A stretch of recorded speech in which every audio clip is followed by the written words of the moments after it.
popote mliko ulimwenguni. Ni matumaini yangu wazima wa afya, na mimi pia ni mzima wa afya kwa mara nyingine. Ni katika mwendelezo wa masomo yetu ambayo huwa tukiyafundisha kila siku. Leo mbele yangu nina sufuria ambalo tumeliandaa hapa pamoja na dawa za mitishamba kama mnavyoziona hapa.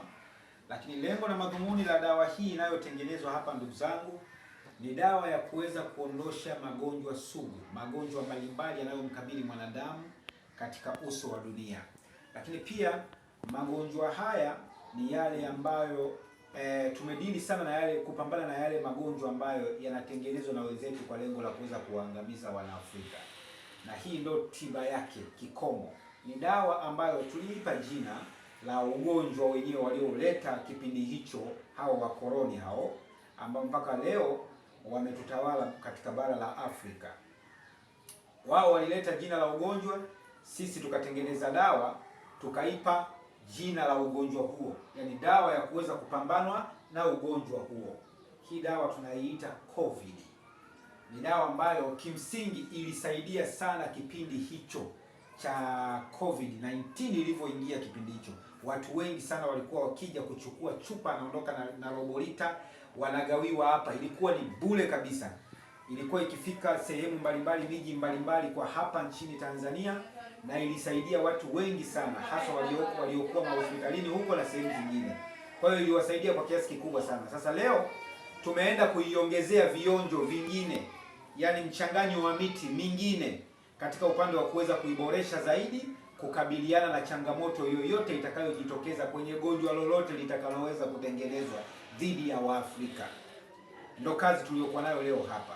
Kwa hiyo naomba unifuate vizuri namna ambavyo tunapokwenda kuishughulika kuitengeneza hii dawa ambayo ina takriban michanganyo ya miti isiyopungua 75. Tukizungumzia dawa ambayo imo humu imechanganywa na miti kadhaa. Dawa iliyomo humu pia imechanganywa na miti kadhaa, na dawa hii ambayo unaiona hapa imechanganywa na miti kadhaa. Zote hizi kwa ujumla ni takriban miti 75 ambayo iko hapa. Sasa nifuatilie kwa umakini kwa lengo la kwenda kujifunza namna gani ambavyo tunavyoiandaa hii dawa. Na kimsingi dawa hii, ndugu zangu, iliyoko hapa ni dawa ya mitishamba. Nataka niwakumbushe tu kwamba hii ni dawa ya mitishamba. Sasa tunakwenda kuichanganya kwa pamoja ili mjue namna ambavyo inavyoweza kuandaliwa. Ni dawa ambayo imesaidia kwa kiasi kikubwa sana kuweza kuponesha wagonjwa mbalimbali waliokuwa wakisumbuliwa na maradhi haya ya kutengenezwa na wakoloni, ambapo kimsingi hawataki yajulikane.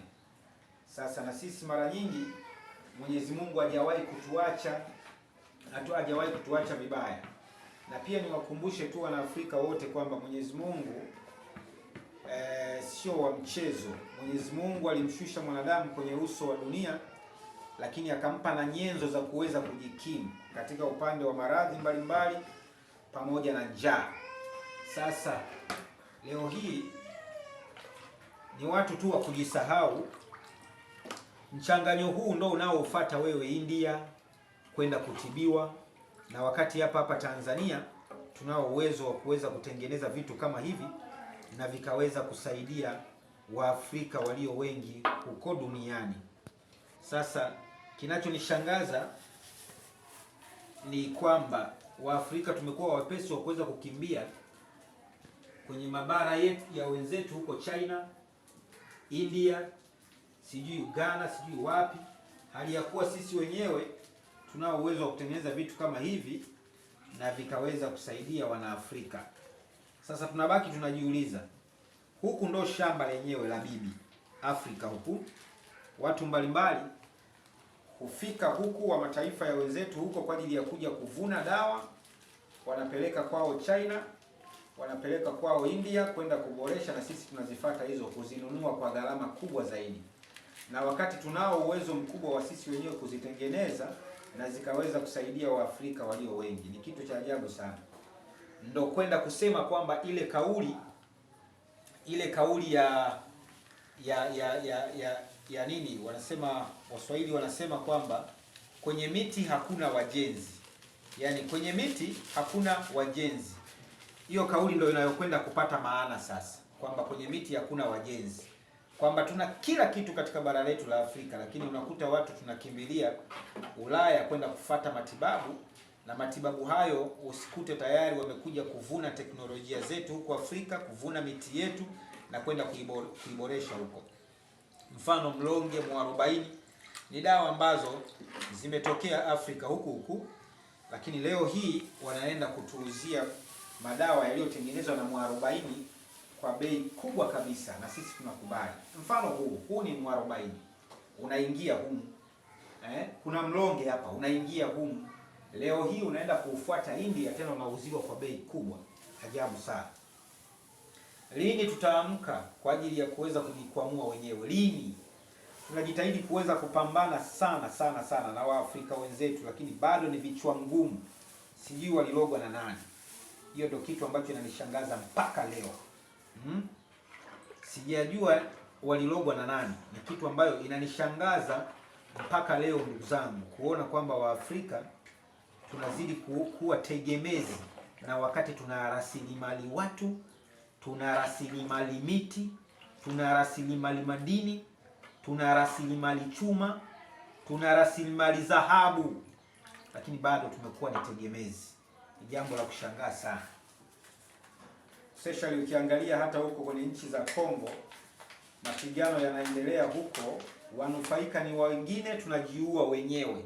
Nchi yenye kila kitu, nchi yenye dhahabu, madini, alimasi, lakini mwisho wa siku tunajiua wenyewe. Wajanja wanakwenda kubeba rasilimali zetu na kuondoka nazo kwa sababu sisi hatujielewi.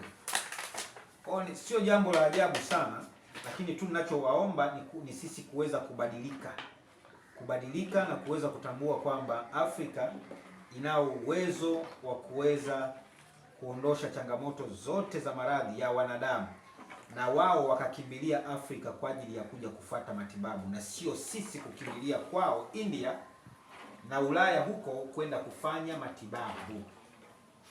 Na ninachoona mimi walichotuzidi labda teknolojia tu ya vifaa vya utambuzi.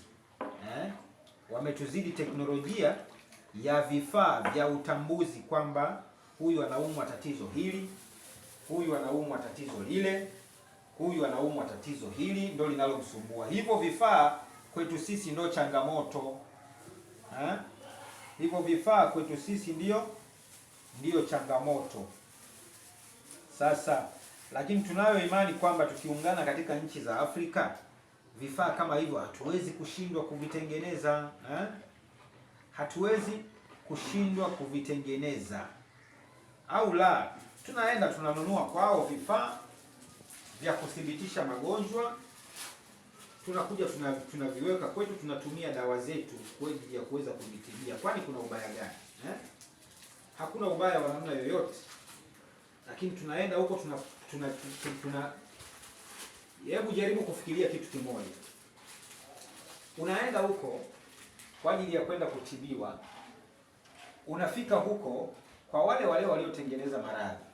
Yaani unapelekwa sehemu ambapo wametengeneza maradhi, na hao ndio waliotengeneza vifaa vya kuweza kupima maradhi hayo, na hao ndio wanakutengenezea dawa za kutibu. Hivi ufikiri kweli hapo kweli? Yaani mfano mimi hapa natengeneza maradhi, nakupa wewe maradhi, halafu muda huo nina vipimo vya kujua haya maradhi gani. Muda huo dawa za kutibu hayo maradhi ndio kutengenezea ninayo mimi mwenyewe. Hivi hapo hata kama ni kichaa kufahamu, wewe hata kidogo haiingia akilini kweli, hata kidogo. Hata kama ni mwenda wazimu, si lazima ujue. Yaani lazima ugundue kitu tu, kwamba wanatengeneza maradhi wao, wanakutengenezea vipimo vya kukupima wao kuthibitisha kwamba huyu kweli anayo maradhi, wanakutengenezea dawa ya kukutibu. Wewe ufikirie tu kidogo hapa, angalau iingie kidogo tu. Ufikirie tu kidogo tu hapo tu. Amkeni nawaambieni ukweli. Mimi nao uwezo wa kutengeneza kipimo cha kugundua wewe umekuja mgonjwa kwangu. Sawa? Unaumwa. Nao uwezo wa kutengeneza kipimo labda mfano cha kwenda kugundua kwamba wewe una tatizo fulani. Katika maradhi ambayo labda pengine nimetengeneza maradhi 10. Katika maradhi 10 niliyoyatengeneza kwako wewe, ukija na kupima na vipimo vyangu ambavyo nimeviandaa, Napima kipimo cha kwanza sijaona tatizo, kipimo cha pili nimeona tatizo, kipimo cha tatu nikagundua tatizo, na kwenda kukutibu na dawa ambayo nimeiandaa kupitia tatizo hilo hilo. Wewe huamki tu hapo, huamki mpaka lini? Hebu nifuatilie katika upande wa masomo haya, naamini utaamka kwa kiasi kikubwa sana, utaamka kwa kiasi kikubwa. Na mzungu siku zote haleti dawa wewe upone. Ukishapona wewe mazima, viwanda vyake lazima afunge tu, atafunga viwanda. Means kwamba wewe umeshapona. Atamuuzia nani hayo madawa aliyotengeneza? Atamuuzia nani? Kwa hiyo ni wakati wa sisi kuweza kuamka, kujua kwamba wapi tulipo, tunatakiwa tuwe wapi, twende wapi. Hilo ndio linaloweza kuwakumbusha Wanaafrika wote kokote mliko duniani kwamba leo amekuletea dawa ya kuponya maradhi, yeye anafunga viwanda vyake, akale wapi? Mtihani. Kwa hiyo endelea kunifuata, uendelee kuelimika zaidi na elimu hizi tunazozitoa.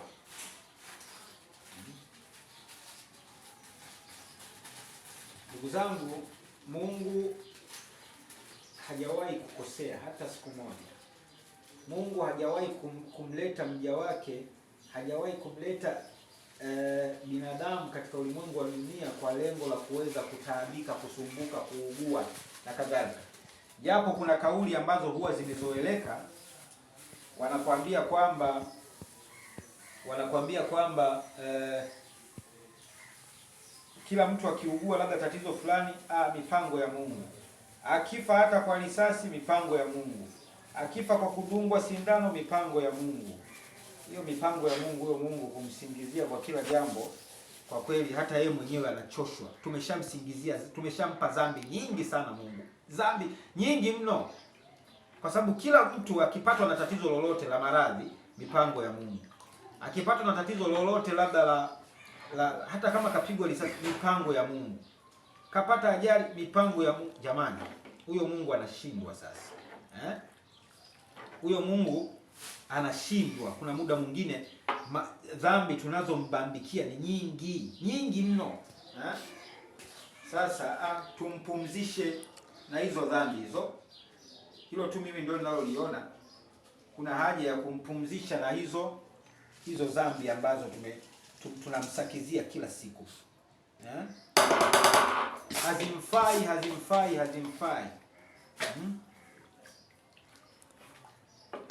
Dhambi ni nyingi mno. Sasa tufikie wakati tumpumzishe Mungu. Hii dawa inao uwezo wa kutibu magonjwa zaidi ya 50. Magonjwa yanayomkabili mwanadamu: typhoid, UTI, homa, malaria, sijui kifaduro, sijui na nini. Yaani ni magonjwa mengi ambayo binadamu kimsingi yanaweza yakatibiwa kupitia dawa hii ambayo leo tunaitengeneza hapa. Kwa hiyo, na hii dawa ukishachukua robo lita hii dawa ukishachukua robo lita, kila siku kunywa kikombe cha kahawa, ujazo wa kikombe cha kahawa asubuhi. Kama una tatizo sijui la typhoid, UTI, sijui malaria, sijui homa, kunywa tu glasi moja, kikombe kile kidogo cha kahawa, kimoja asubuhi, kimoja jioni. Hebu nitolee kikombe cha kahawa hapo nani wakione hicho kikombe cha kahawa ninachokizungumzia kwamba natakiwa kimsingi wapate ujazo wa kikombe cha kahawa kama hicho.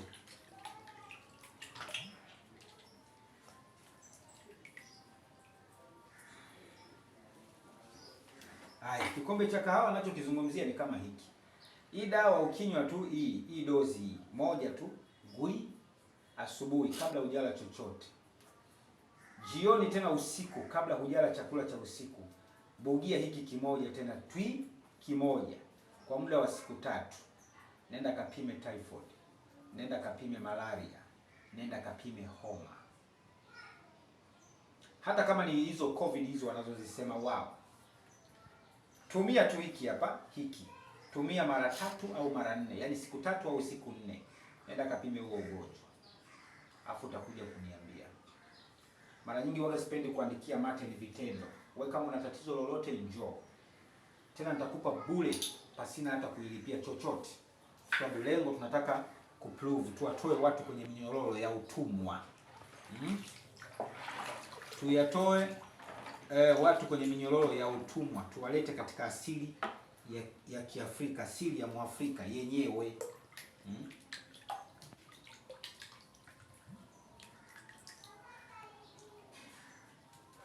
Hapa tunaandaa bomu la nyuklia. Ukisikia bomu la nyuklia ndio hii.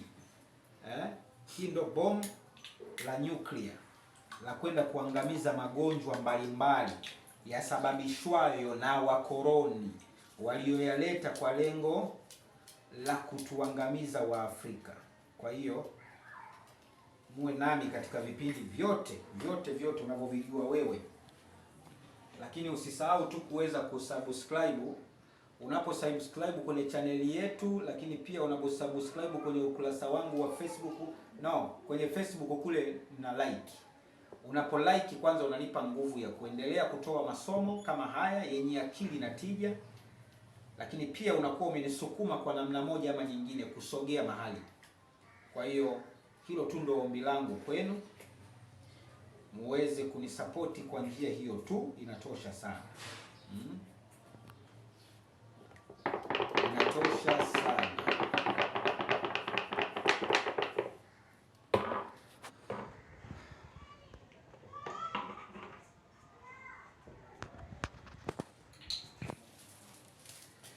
Kwa hiyo ndugu zangu, mambo mazuri haya yanayotengenezwa hapa ni mambo mazuri kuliko unavyofikiria. Haya ni mambo mazuri kuliko unavyofikiria. Ukiangalia ni kama tunatengeneza juisi, lakini hii ni tiba moja kubwa mno, kubwa sana, ambapo kimsingi lazima uijue kwamba ni tiba kubwa.